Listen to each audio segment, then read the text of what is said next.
بسم اللہ الرحمن الرحیم۔ السلام علیکم۔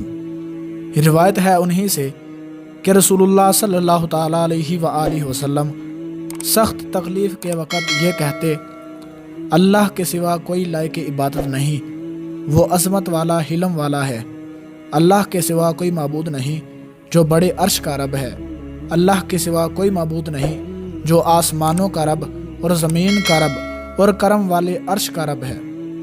روایت ہے حضرت ابو ہریرہ رضی اللہ تعالیٰ عنہ سے، فرماتے ہیں کہ ایک شخص رسول پاک صلی اللہ تعالیٰ علیہ وآلہ وسلم کی خدمت میں آیا، بولا: یا رسول اللہ، آج رات مجھے بچھو کے کاٹ لینے سے بہت تکلیف پہنچی ہے۔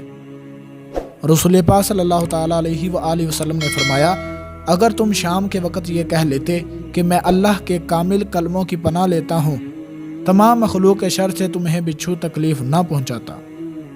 روایت ہے حضرت عمر رضی اللہ تعالیٰ عنہ سے کہ رسول پاک صلی اللہ تعالیٰ علیہ وآلہ وسلم نے فرمایا: جو شخص بازار میں داخل ہونے پر یہ کہہ لے اللہ کے سوا کوئی معبود نہیں، وہ اکیلا ہے، وہ جس کا کوئی ساجی نہیں، اسی کا ملک ہے، اسی کی تعریف ہے، زندگی اور موت دیتا ہے، خود زندہ ہے جو کبھی نہ مرے گا، اسی کے قبضہ میں خیر ہے اور وہ ہر چیز پر قادر ہے، تو اللہ تبارک و تعالیٰ اس کے لیے 10 لاکھ نیکیاں لکھتا ہے اور اس کے 10 لاکھ گناہ مٹاتا ہے اور اس کے 10 لاکھ درجے بلند کرتا ہے اور اس کے لیے جنت میں گھر بناتا ہے۔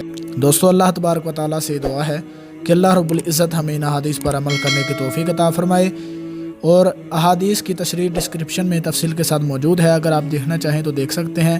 ملتے ہیں کسی اگلی ویڈیو میں، تب تک کے لیے اللہ حافظ۔